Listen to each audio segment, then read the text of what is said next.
Hello and welcome to another episode of Laptop Retrospective, and today I have another docking station for us to take a look at.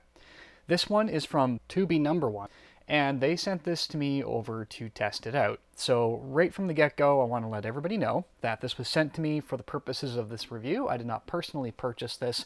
However, my opinions remain my own, as they always do. So what we have here is a 15-in-1 USB Type-C dock, so you can plug this into Thunderbolt 3 or 4 and it will perform perfectly fine, but it is designed for USB-C type speeds.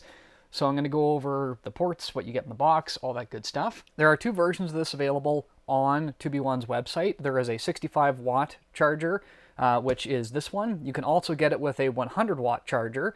The base unit is still the same. However, the unit itself is capped at 87 watts. And I know that because it says so on the back of the box here. And I suspect that might have to do with just the heat buildup and the size of the dock. Might not work out so great. Let's go ahead and unbox this, and then we can talk about all of the ports and goodies.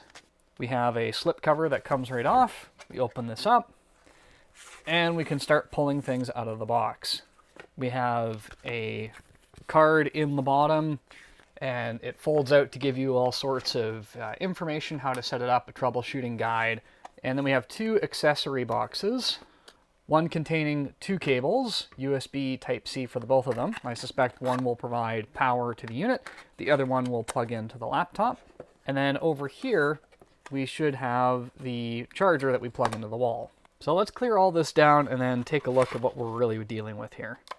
So we'll start with the unit first. On the front, we have two USB 3.0 ports, Type A, and the orientations are upside down to one another, so just keep that in mind when you're struggling with your USB sticks. We do have a headphone microphone combo jack, an indicator light to show when this is powered on and working, and then a USB Type-C port in the front. Now, all of the ports on this are USB 3.0. They're not 3.1 or 3.2 or anything like that. On the sides, we don't have anything, but on the back, we have a whole whack of stuff. So we've got micro SD card, full SD card, two USB 2.0, which is good for keyboards and mice and things that don't require high speed. We have two additional USB 3.0As. We have a VGA port with screw connectors for your legacy screens or your old school projectors. And then we have two HDMI ports side by side.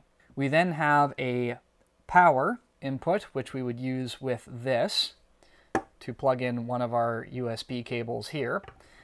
We also have an Ethernet port, and then we have what's called the host, and then that would go into the laptop itself. The one thing that I will point out is kind of the reality of them choosing this is that you kind of have to look at these cables, and they're both about the same length. And that means that where you plug this in could be a bit limiting.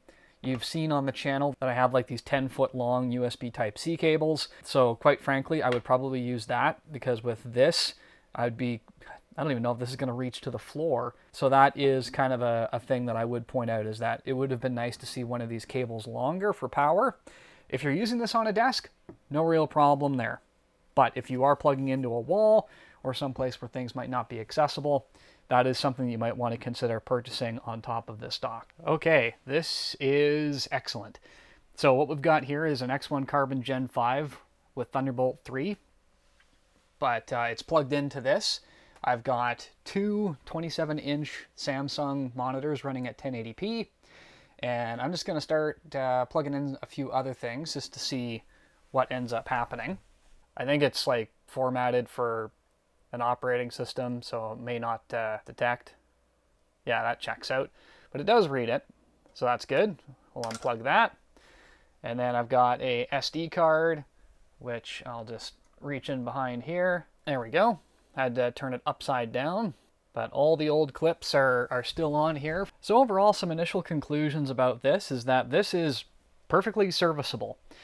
If you like the form factor and the ports that come with it, it's a pretty good choice. The two issues that came up when I was testing it is, one, the shortness of the cable running to the power supply.